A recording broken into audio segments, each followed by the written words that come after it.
Hey guys, what's up? This is Roy, and I have the privilege of interviewing a content creator who's been on the scene, working hard in Houston. This guy's amazing. It's Paul. You can catch him at Paul T. I am Paul. Paul, how you doing, man?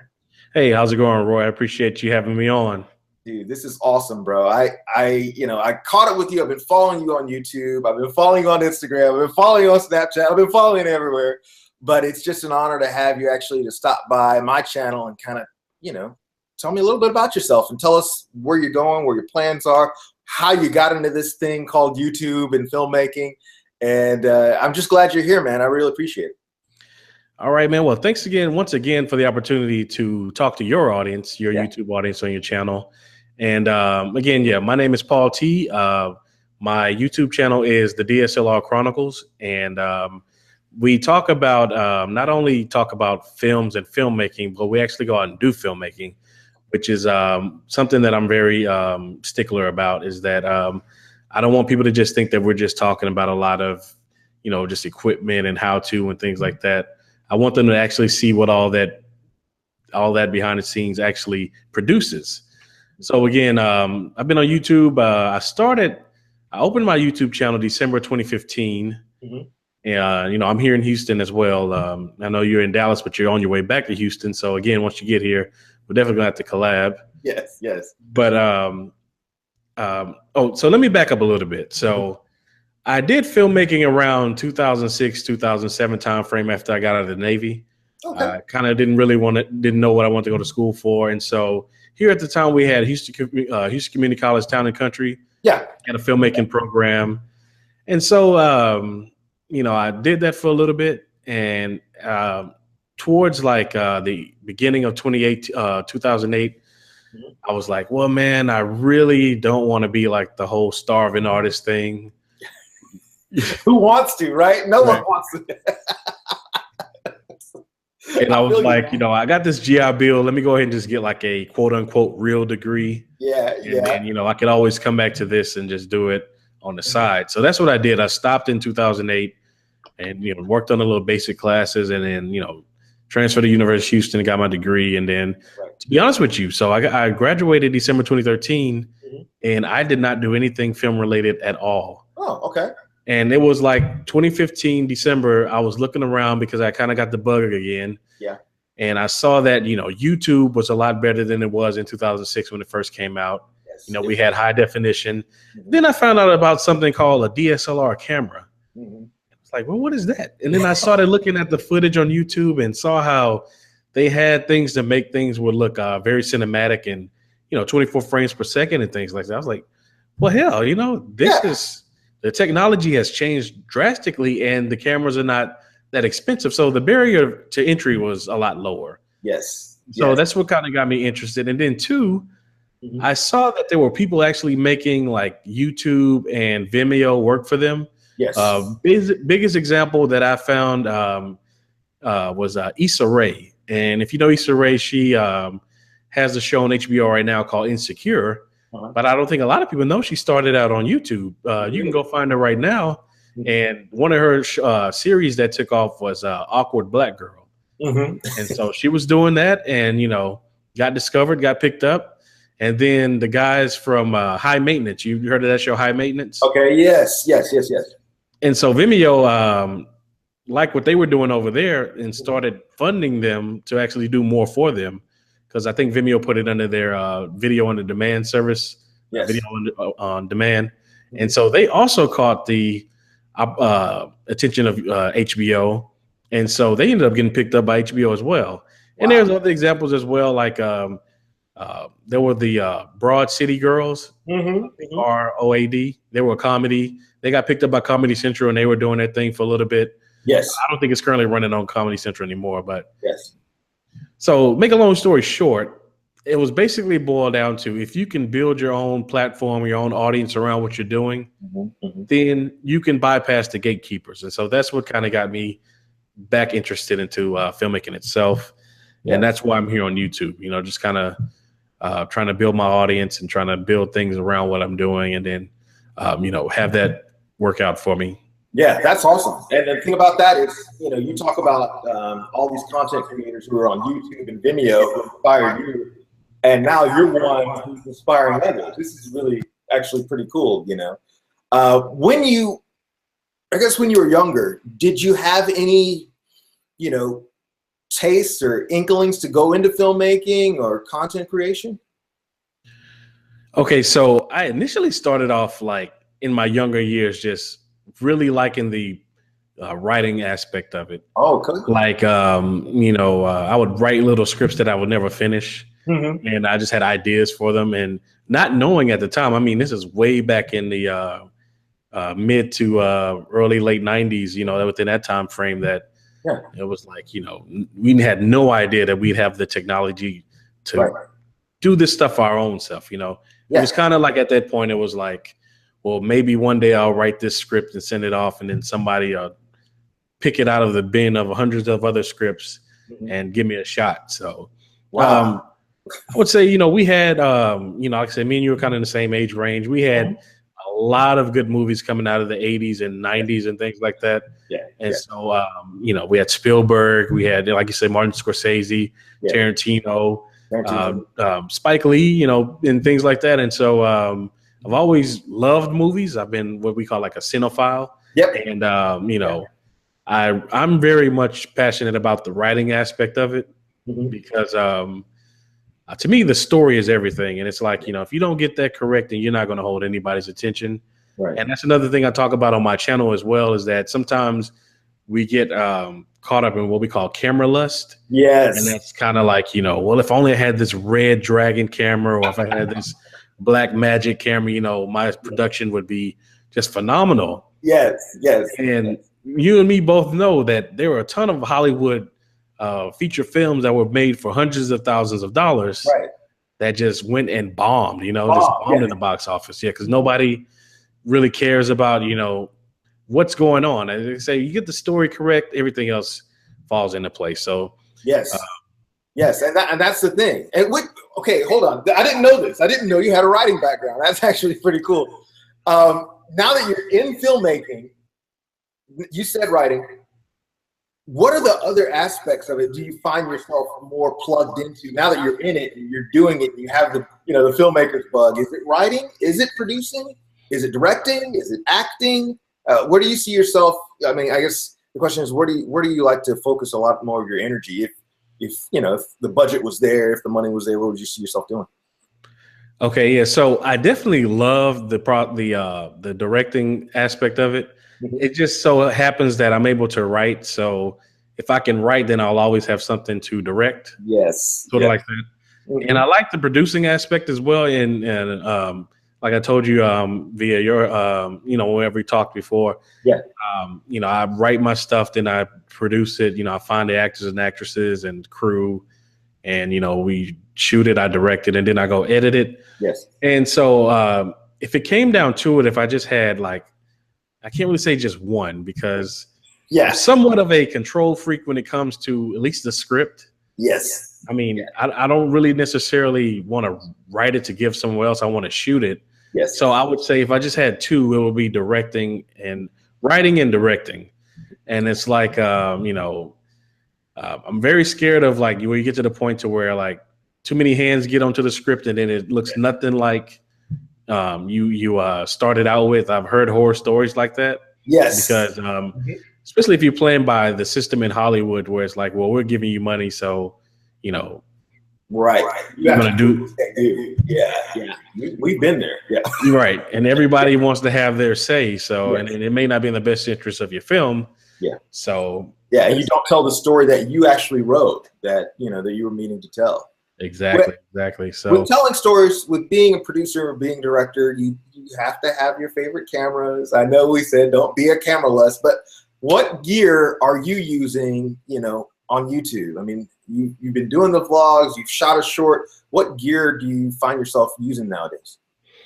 Okay, so for all of my short films, I've used, so let me just back up. So again, when I was doing my research and looking at how much I wanted to spend and kind of like which cameras would get me to where I was trying to go. And I did this mostly from a, well, it was twofold. It was kind of like, you know, something I would use to shoot my films, and then something I can vlog with. So I settled with the Canon T6i. Okay. And again, like it's very. I like the camera because it's got 24.2 megapixels, and so it's very sharp. And I use it for both vlogging and shooting my short films. My last short film, Trickle Down Autonomy, we shot it all with the Canon T6i. I actually have 2 of them, and I didn't on my first short film. I didn't have 2 cameras on my first or second short film, so I have 2 Canon T6is. Yeah. And trust me, man, if you have the opportunity to shoot with 2 cameras, you just fly in productions. I mean, I love it. I mean, I don't encourage everyone to go spend a bunch of money on a bunch of cameras, but going from someone who started shooting just with 1 camera and went to 2, it's been awesome, man. So because you get more coverage. You're shooting your 2 shots much quicker.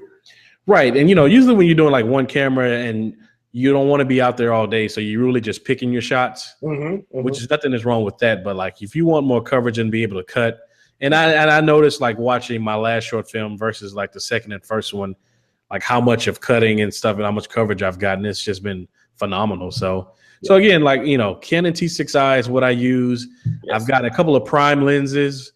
Like I've got a Rokinon 35 millimeter f1.4. Yeah. And I've got my main vlogging lens that I use is my Tokina 11-16. Okay. Which is f2.8. Yeah.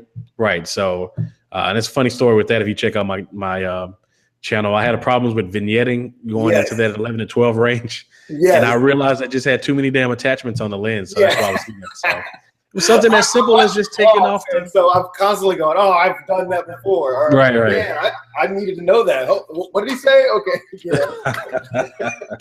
Right. So what projects you have coming up next? Are you working on anything for the future?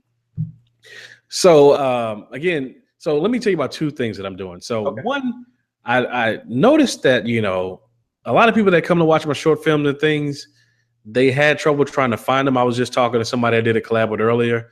He was trying to find my short films, couldn't find them.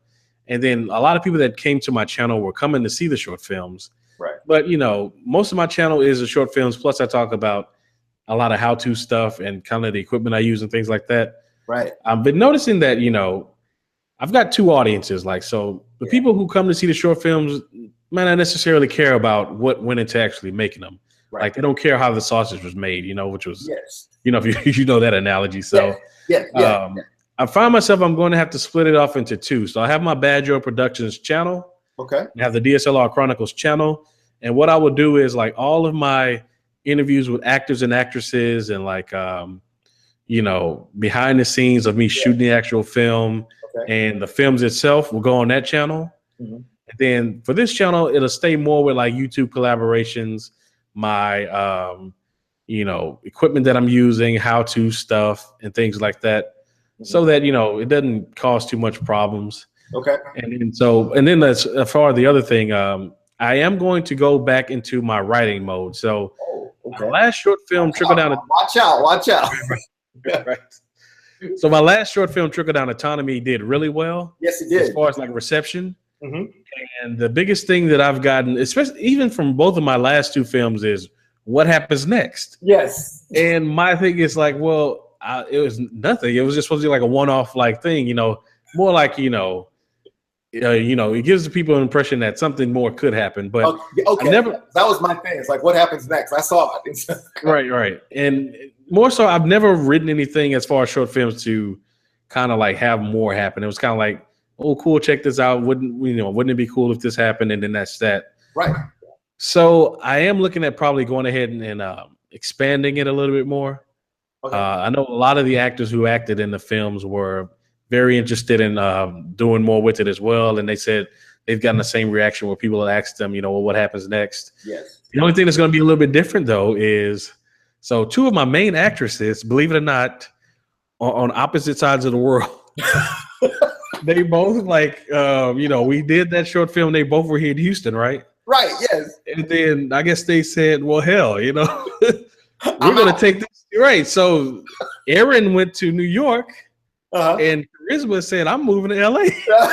So, yeah, I mean, and more power to them because that's awesome. You know what I'm saying? Great. They're showing, what they did, and they did awesome job. They did an awesome job, both of them. And I made a demo reel for Erin because she was looking for one Aaron Wasman. And so, you know, if it gets them work, that's great, because that's exactly what I wanted to do. You know, as independent filmmakers, me and you know, we don't have these big budgets, Right. and you know, we can pay them something, but we don't have these big Hollywood budgets. Yes. But our thing is like, you know, if you work for us, we're going to do a very good job of making sure you look good on screen, yes. and you'll have something to show others that'll help you, you know, possibly move up further in the ladder. So. Exactly. Now, again, I just need to reiterate the YouTube channel, your YouTube channel, the DSLR Chronicles, right? Yes. What's the new one going to be called? I'm sorry? What's the new channel that you're creating? You said you're going to split one off. Have you come up with a name yet for it? Yeah, so I actually made it the same time I made the DSLR Chronicles. So if you know, my production company is Bad Joy Productions. Yes. And sometimes you may see me in my vlogs with the shirt on. Yeah, with the shirt, yeah. And so, like, you know, if I want to play like I'm a real company, Bad Joy Productions produces the DSLR Chronicles. Oh, yes. Yeah. So, but I actually have a Bad Joy Productions channel. Oh, and I've only got one of my short films on there right now. Right. But I'm going to start moving more stuff over there. Good. And then, like, again, like if people just want to see like kind of like me doing vlogs about the process of making the film, and not necessarily the technical stuff like the equipment and things. Right. And then me doing, you know, things with actors and actresses, and then the actual film itself. I'm going to put that all on the Bad Joy Productions YouTube channel. Yes, yes. Great. And obviously, all of those links and those descriptions for you to like and subscribe will be down in the description below. Paul, thank you so much. But I have really quickly 2 more questions before we go, okay? First question, what advice would you give someone who's starting out in filmmaking? So, I will say this. Yeah. There's a huge debate about whether or not to go to film school. Okay. As far as the filmmaking aspect, I will say that I did learn some things that I probably would have never thought about in film school, as far as like camera angles and, you know, not crossing the line and things like that. It's not necessary to go, but it does open your mind to some of the things you may have seen in films. Right. And, you know, it'll give you a good idea of how they actually, you know, what goes into them. Right. So what I would say is that if you have the opportunity to maybe attend a film program in your area, not necessarily full time, maybe you go to work and then you kind of do it on the side, because when I was going, we had nurses, you know, people who were nurses during the day, they'd come there in the evening and, you know, do stuff. So, because it was kind of their passion as well. So one of those things I don't really advise people going all in on, like, don't spend all of your money going to film school. Maybe moonlight, you know, get an idea, see if it's something you really like to begin with, because there if it's a good program, they'll have you watch a lot of old classic films. I mean, I would have never known about like Notorious from Alfred Hitchcock. Right. I would have never known about Lawrence of Arabia, because we had like an AFI 100 list that they told you to actually go watch and then report on. So that's great advice. That is tremendous advice. I know so many people who don't have an understanding of the art of cinema. Right. So they just put the camera and go. But then, like you said,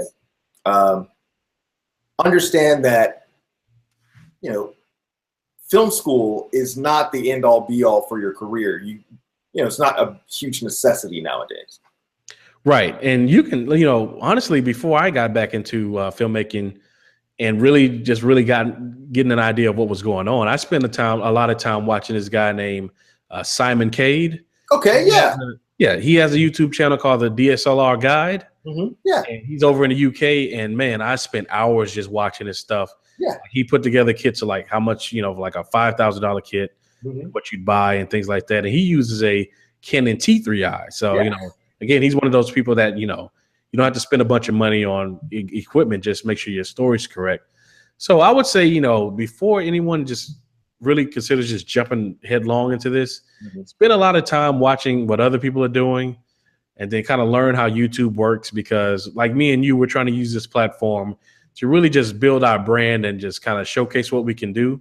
Right. But a lot of times you'll know that, you know, just making a short film, you know, nobody's like me, honestly, I'm not in the search engine typing best short film of 2016 by Black filmmakers, you know, I'm not doing that, but I will search for something like best camera lens, best wide lens to use, best, you know, DSLR camera and things like that.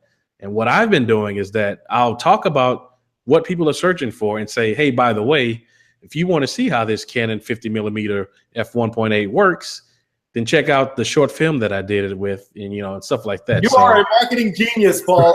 right. So, and I encourage anybody to do that, So yes, that is awesome.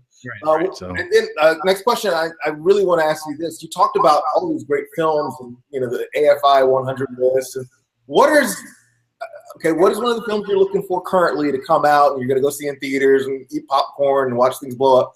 And then what is your favorite kind of all time?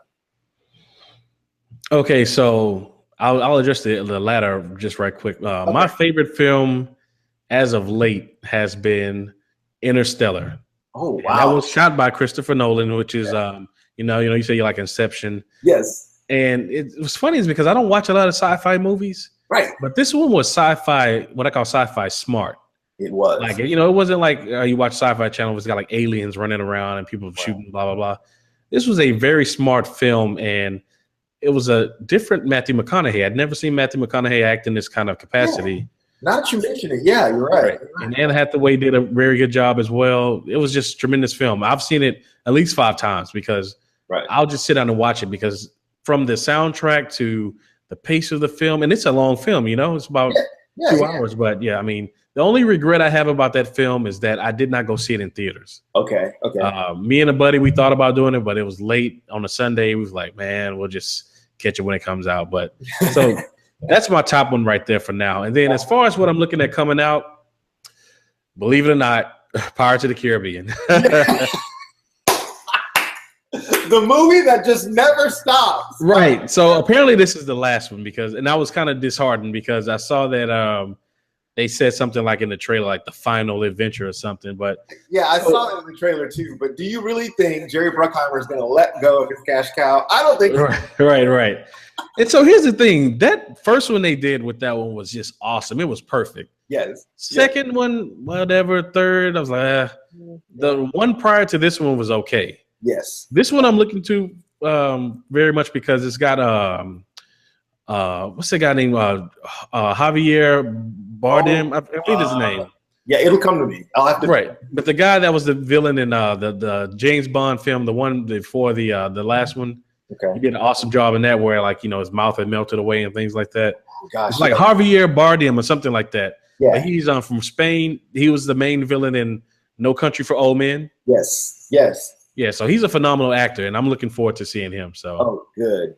That's great. Well, listen, Paul, just again, thank you so much for joining us.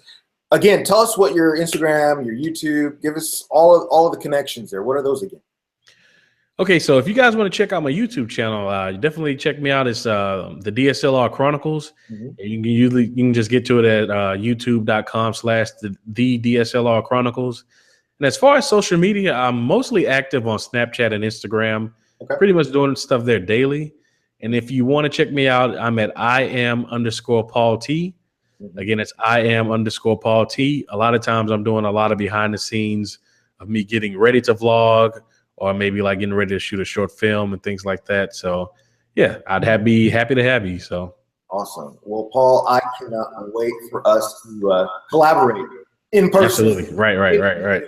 In the next couple of days, man. This will be really awesome. I'm really looking forward to it. Is there anything else you want to say to the viewers? No, so I would just leave you guys with this. I know it's very tempting to quit early on. And if you're getting into this, you'll be like me. Like right now I'm in the stages to where very few people watch what I'm doing, but the numbers are growing. I'll tell you this, Roy, I really didn't take YouTube seriously until like October of last year. And I've gone from like maybe 109 subscribers to 228 as of today. So it's like you said, just you got to be persistent and stick with it. And, I will give you guys a really good resource to watch as far as encouragement and learning how YouTube works. Go check out another guy. His name is Roberto Blake. Roy, I'm not sure if you know who he is, but he's very good at like talking about how to do things on YouTube, but he's also does a lot of inspiration and motivational stuff as well. Yeah, that's what we need. We need that. Right. And if you want to get really hardcore, check out Gary Vaynerchuk. I'm sure you heard of Gary Vaynerchuk. Yeah. Right. So That's the guy. If we just need a kick in the pants as to, you know, thinking about giving up, Yeah, that's the guy you go to, because he'll talk some sense into you. It's like he's reaching through the monitor and just slapping you, just slapping like you around. right. So, but yeah, that's all I have. You know, like just starting out, guys. You know, you got to build up an audience. It's going to take some time, and this is a marathon. It's not a sprint. So That's right. That's right. Well, Paul, thank you again so much for taking time out of your day to come and join us. It's been awesome. And I want to thank you for allowing me to get in front of your audience and share my experience and things like that. So appreciate that very much, brother. Anytime, brother. You know, we can collaborate. You know, we can do. I'm looking forward to it, honestly. So again, you guys, thank you so much. Make sure you like and subscribe. The DSLR Chronicles. All the links and descriptions are down below. So thank you so much, and we'll talk soon.